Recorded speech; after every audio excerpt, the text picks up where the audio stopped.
Olá, esse é o SBOPcast, o podcast da SBOP, que traz para vocês as novidades da oftalmopediatria em conversa com especialistas no formato de bate-papo. Eu sou Cristiane Rolim, atual presidente da SBOP, e hoje trago para vocês uma convidada especial, uma colega contemporânea, que tem muita experiência na área de retinopatia da prematuridade. Então, Sandra, muito obrigada pela tua presença e também vou trazer a doutora Ana Letícia, que está começando um projeto maravilhoso nessa área. Também um prazer e uma honra tê-la aqui, Ana. Obrigada pela tarde. Muito obrigada pelo convite, doutora Cris. Obrigada, é um prazer estar aqui, é uma honra muito grande. Sou fã do projeto de vocês, do SBOPcast, estar com vocês, com a Ana Letícia, que foi minha pupila. Muitas saudades, muito orgulho. Muito bom estar com vocês. A gente vai começar a nossa conversa falando um pouquinho da sua experiência, Sandra. Você tem muitos anos aí na prática já de retinopatia da prematuridade, também como ensinando também na USP, retina pediátrica. Então eu queria que você falasse para a gente como é que você vem ensinando retina pediátrica na USP. Você leva os alunos, né? Você tem fellows lá, além dos residentes, você leva os alunos para as maternidades ou vocês atendem no HC mesmo? Como é que você ensina?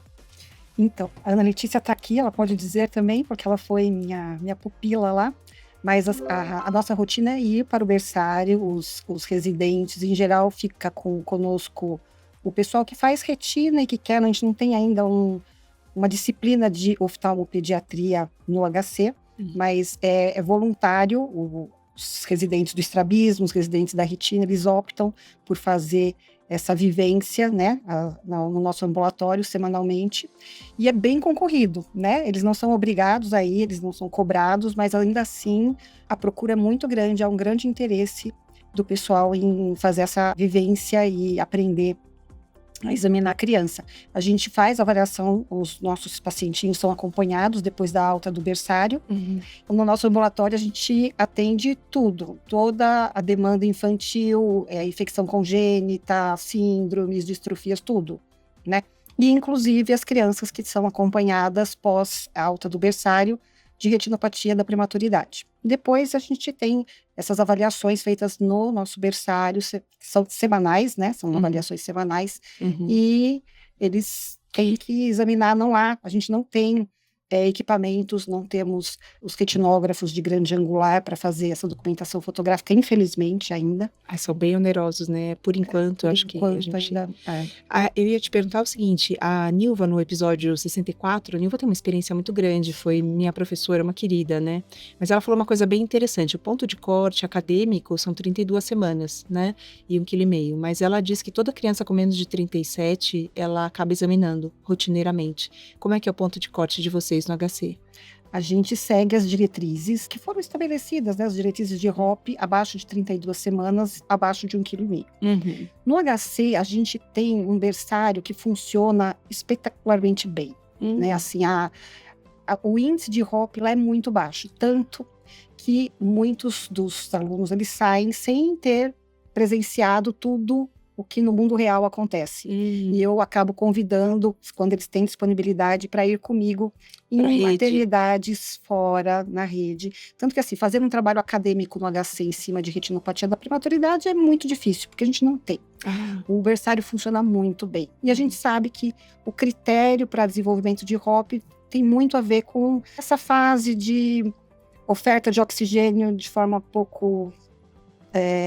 intempestiva ou inadequada. Oscilações, oferta de oxigênio muito grande na primeira fase, e aquele projeto, inclusive da Andreazinha, projeto Koala, de tentar segurar essa oferta de oxigênio nas primeiras semanas, isso faz muita diferença. E no HC e em vários hospitais é muito fácil instituir isso, mas dependendo do hospital, a gente tem, nem sempre é um neonatologista que está nos plantões, né, e nem sempre tem um número suficiente de funcionários para manter um cuidado exemplar, e aí a gente tem um índice de ROP maior. Então, às vezes, eu tenho que levar os alunos para esses lugares, né, para eles aprenderem a ver ROP grave, né?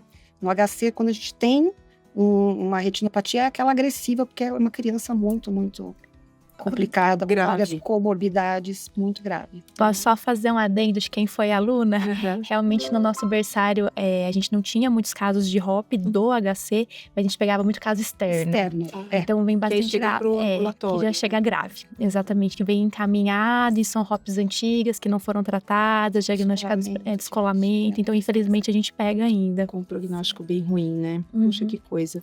Então, agora eu queria saber exatamente dessa sua prática, Sandra, que eu acho que isso é super relevante para quem está nos ouvindo, porque nas universidades, nos hospitais exemplares, de fato, não é nem sempre a realidade que a gente vê ao longo da nossa experiência de vida e também do Brasil todo, né? Então, você que já está há mais de 15 anos no projeto Mãe Paulistana e também antes em outras maternidades, eu queria que você contasse para a gente como é que é a tua rotina, né? Em vários sentidos, né? Vamos começar com a rotina mesmo. Você visita quantas maternidades? Como é que você pede para dilatar? Qual é a sua medicação preferida, como é que você, quando chega, o que acontece? Então, me fala como é que funciona. Eu tô em várias maternidades, assim, municipais, estaduais, particulares, então, assim, tem de tudo, e cada uma é de um jeito. Então, voltando um pouquinho, isso de qual é o crivo, depende. Tem maternidade que eu tenho que puxar um pouquinho mais a régua, porque se a gente começa a ter retinopatia grave, ou nem tão, não precisa nem ser grave a ponto de precisar de um tratamento, mas que chegou em fase 2 com criança de 32 semanas, 1,5 kg, é porque aquele serviço está precisando de uma atenção maior. E aí, para esses, eu puxo a régua e vai para 33, para 35 semanas, 2 quilos. Então, as diretrizes preconizam algo que, em alguns hospitais, a gente aplica dessa forma. Em outros, dependendo de como está a evolução dessas crianças e a incidência de HOP, a prevalência, a gente tem que mudar um pouquinho. Então, não é fixo isso. Acho que foi isso que a Nilva quis dizer, né? Que muitas vezes você tem que puxar um pouco mais para frente. E também tem os fatores de risco, né? Que quando a criança tem muita instabilidade, vai para UTI pediátrica, volta, tem sepsis, volta. Então, acho que tudo isso também deve impactar na sua escolha de quem vai ser examinado, né? Isso. A gente tem em cada maternidade um protocolo passado, e até existe uma folhinha padrão que é feita do Rede Mãe Paulistana, que tem lá o motivo de estarem pedindo os exames. E aí inclui vários, síndrome genética, risco de infecção congênita, uma criança que foi pequena para a idade gestacional, que ficou muito tempo em oxigênio terapia, isso independente até de idade gestacional. Então, não é só uma triagem para retinopatia da prematuridade, é para patologias da infância, qualquer patologia relacionada a esse período neonatal, qualquer risco, inclui na avaliação oftalmológica. Né? Então, isso na rede municipal, né? Todos os hospitais que eu frequento, eu fiz esse mesmo protocolo. Isso foi um protocolo que você mesma criou, né? Para poder ter já uma padronização de seleção das crianças que vão ser examinadas. Exato. Então, não só prematuros. Esse projeto é para todos, para todos que têm algum... Então, para quem está entrando e querendo entrar numa rede, seja municipal ou estadual, vai ter que criar seu próprio protocolo baseado na qualidade do berçário que existe, não é isso? Em cada um a gente tem que ter essa conversa com as equipes, e é muito interessante porque quando eu começo a fazer avaliação em um determinado hospital, o índice de HOP é muito alto. E aí você começa a perceber o que está acontecendo, como que é a política deles de manuseio. Claro que às vezes no berçário já existe uma equipe que já estava em outro hospital, que já está familiarizada com essas condutas, com esses riscos, né? E já tomam algumas providências, mas outros não. Sim. Então, teve vários que, assim, no início eu tinha uma incidência e depois lapidando essa equipe, conversando, mostrando. E isso envolve conversar com o fisioterapeuta, com as auxiliares, com a enfermagem, porque são eles que estão lá no dia a dia, tocando essa com a gestão, né? Também, que muitas coisas devem impactar, vir da gestão, né? Algumas normas ou alguns protocolos, algumas regras de gestão também. E é impressionante como abaixa muito, assim, se você tem muita HOP, depois de algumas conversas, depois de um ajuste, um alinhamento de condutas, desaparece. Que interessante, é muito... né? E você, quando chega, já estão todos os bebês dilatados, e você que escolhe a medicação. Você também dilata com midriacil e fenilefrina 2,5%. Eu procuro seguir bastante o que ficou decidido nas diretrizes, né? Então, assim, aquele protocolo de de midríase, eu procuro seguir isso. Quando eu chego, eles já estão preparados para o exame. E o equipamento é seu. O equipamento é meu. Isso também é um outro gargalo, né? Porque quem se dispõe a fazer vai ter que ter, pelo menos na grande maioria, tem que ter o seu equipamento, né? Laser, inclusive. E aí, nessas maternidades, você faz o segmento no HC. Eles vão pro HC depois, não? Todos na própria maternidade. Ninguém... E aí, existe uma equipe na maternidade para você encaminhar ou você mesma faz um ambulatório em cada uma? Após alta, muitas vezes eles têm alta da unidade neonatal e eu não dei alta ainda. E eu programo com que tempo, com que período eu vou precisar fazer essa reavaliação. Eles voltam e eles me cedem um espaço em algum lugar do hospital que eu chego no dia que eu vou fazer a avaliação do berçário, eu vou e examino essas crianças até liberar, até dar alta.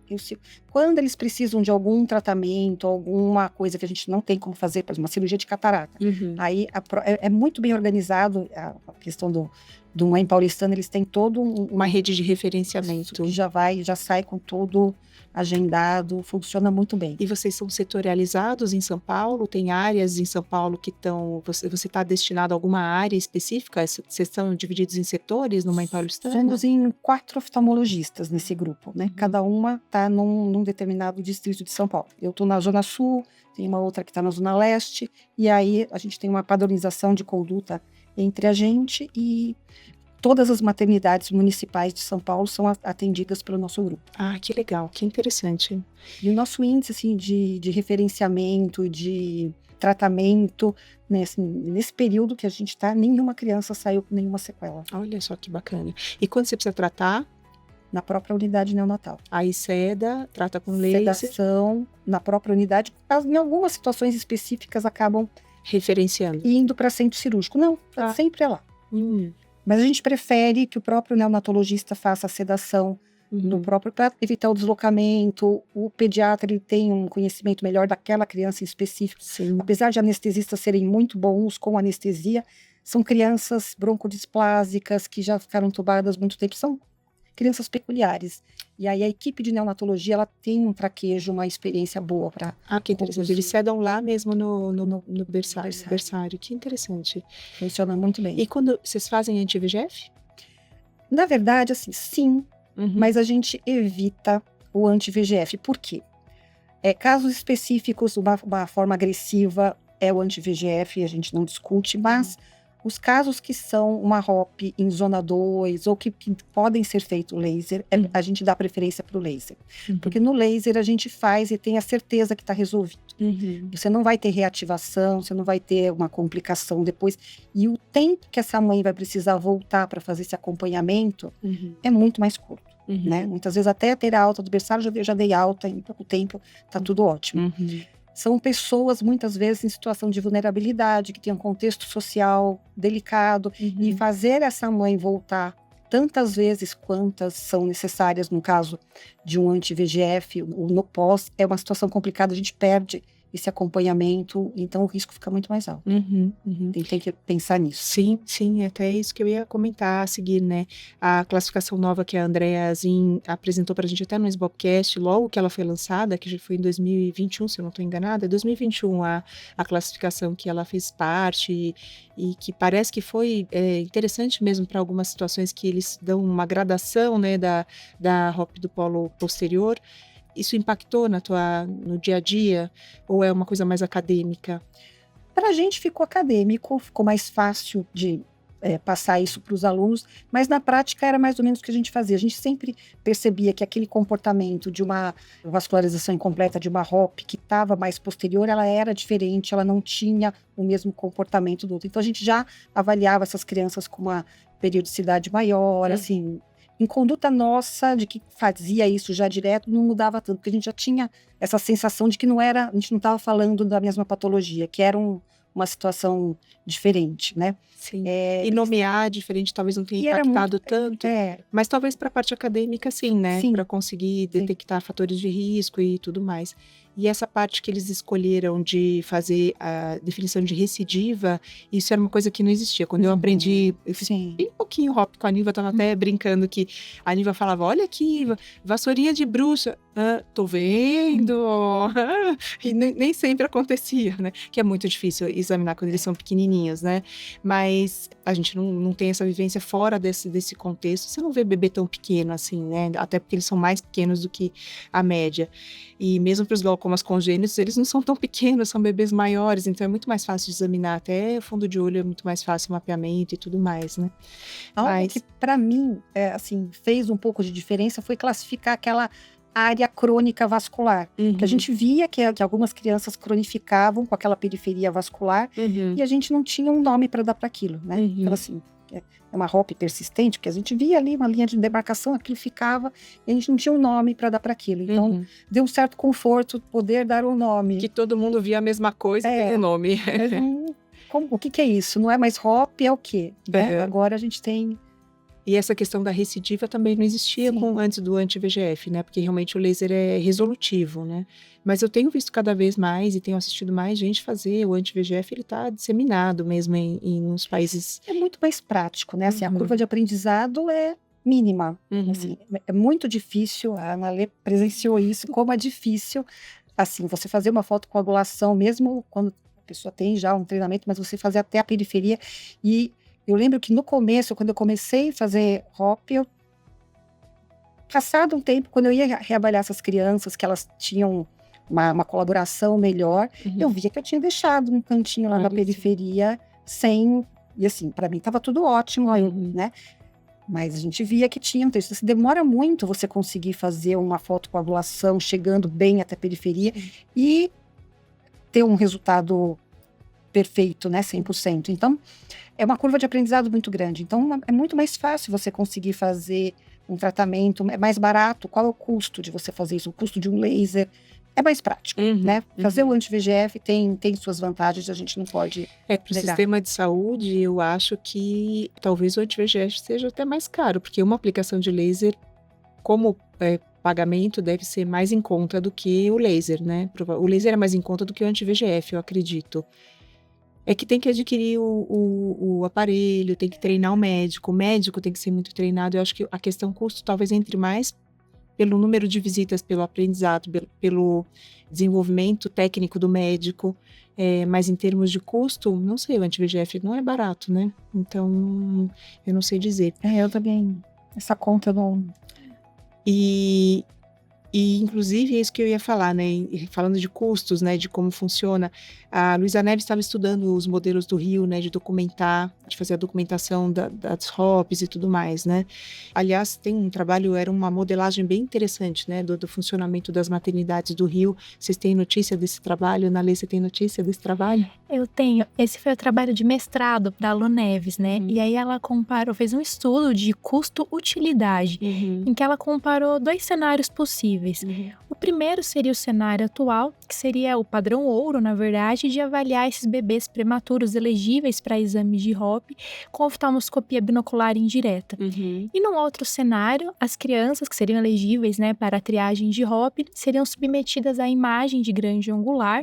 E para aqueles casos em que a imagem não foi vista, né, que era unreadable, ou que tinha critério de tratamento, essas crianças seriam examinadas com oftalmoscopia binocular indireta por um oftalmologista capacitado. E essas imagens seriam sempre submetidas para análise por um oftalmologista. E aí, o que ela encontrou nisso daí, né? Em termos de custo, considerando que mais ou menos 26% das crianças que fizeram imagem de grande angular teriam que ser examinadas ainda assim por um oftalmologista, ficaria mais caro fazer essa combinação de imagem mais o exame do que fazer só o exame. Mas, por outro lado, esse custo se justificaria, porque aumentaria a quantidade de crianças que seriam avaliadas, porque atualmente estima-se que tenha 50% de cobertura, e desse jeito ela considerou uma cobertura de 90% de crianças com imagem, então seria um pool de crianças muito maior.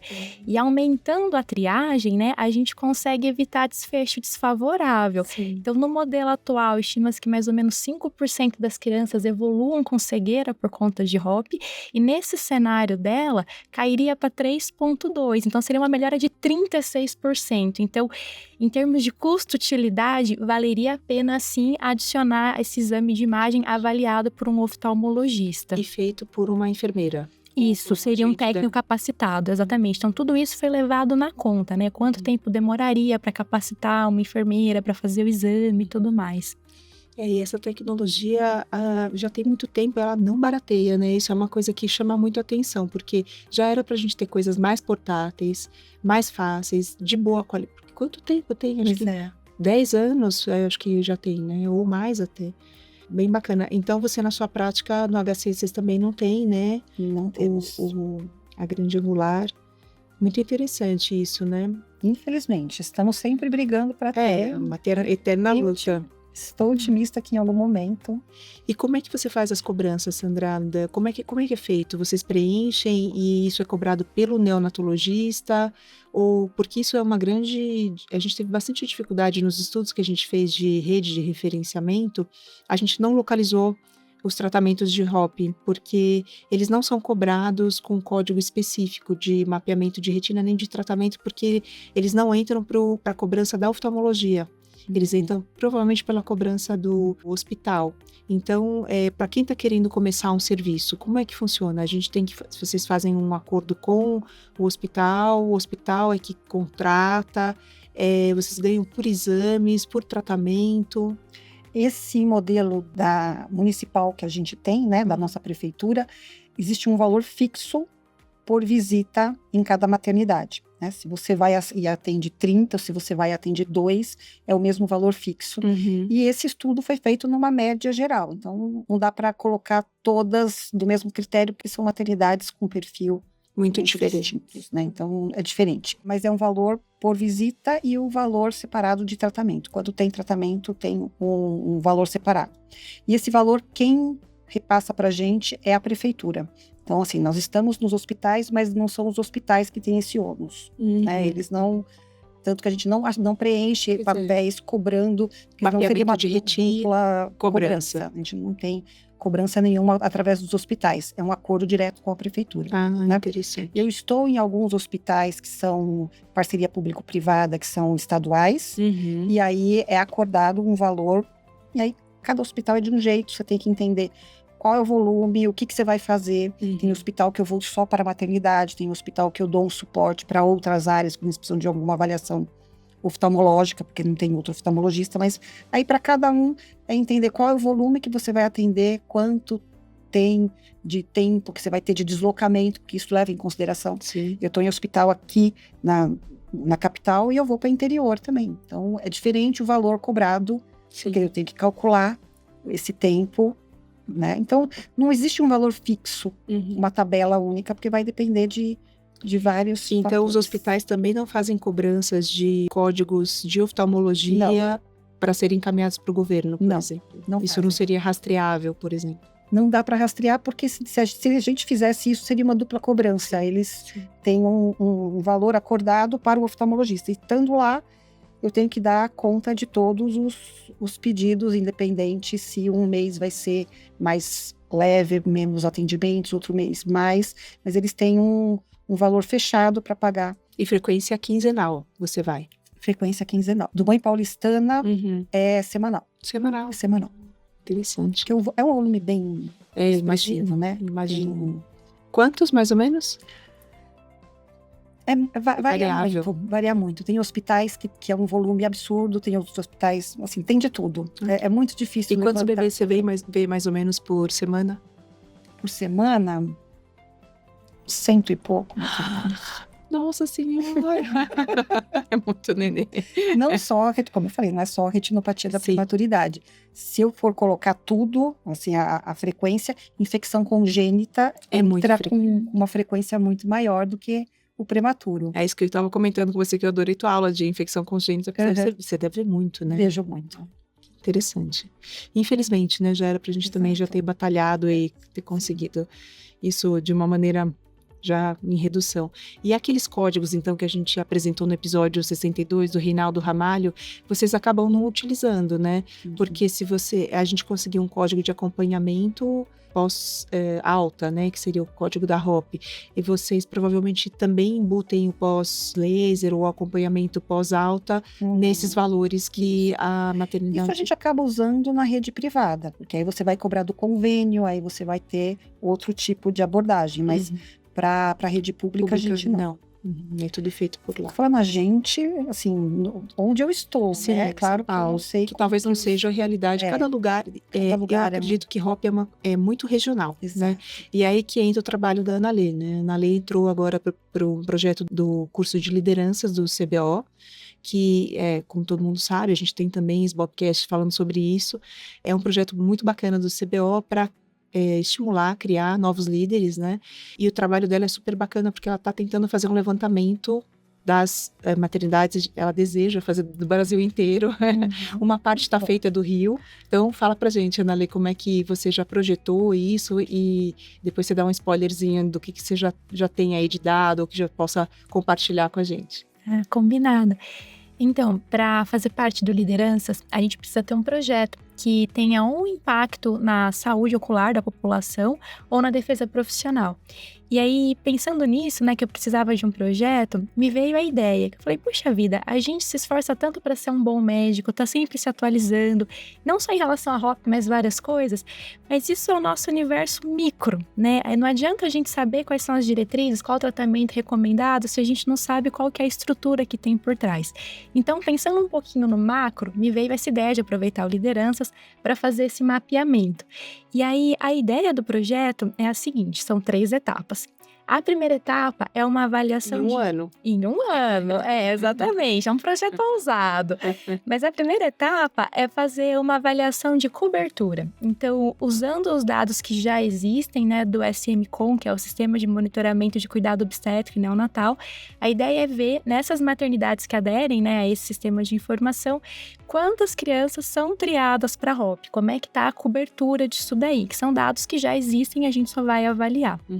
Na segunda etapa, nós vamos fazer uma análise de estrutura. Então, vamos entrar em contato com esses hospitais do Brasil todo para ver se tem oftalmologista, com que frequência o oftalmologista consegue visitar essas crianças, se esses hospitais têm infraestrutura para fazer o tratamento lá ou se tem que referenciar, porque a gente sabe que o ideal é fazer o que a doutora Sandra faz, que é diagnosticar e tratar no leito do paciente, sem fazer deslocamento.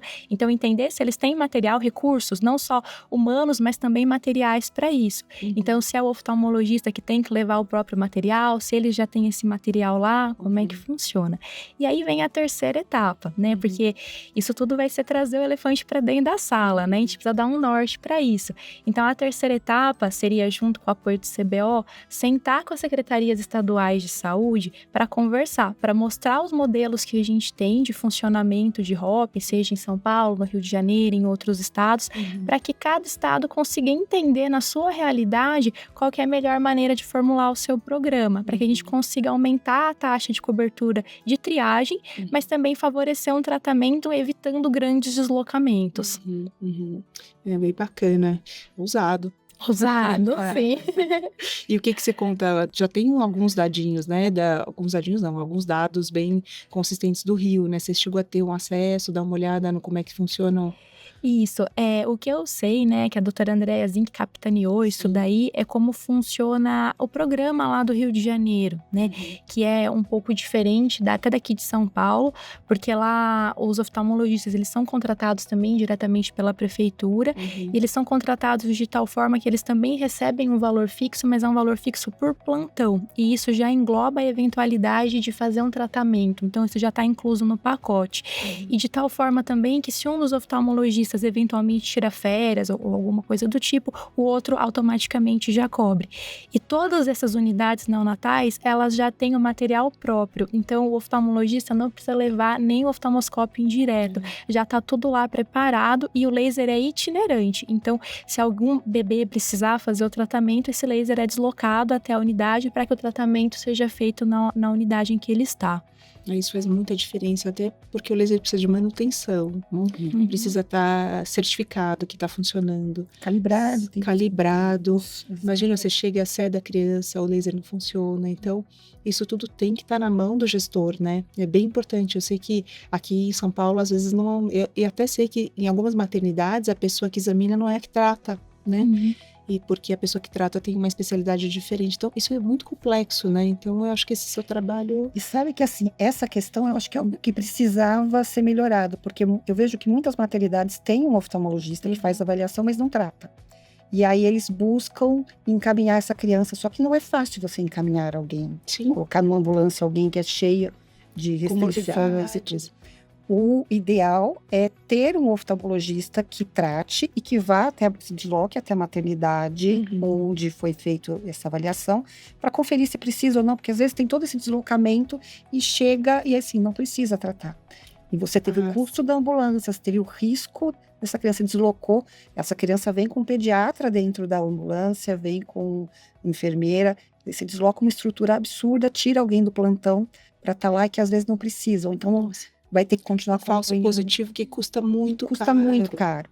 Era muito mais barato pagar o oftalmologista para se deslocar até esse hospital e conferir lá a necessidade ou não, o tratamento ou não.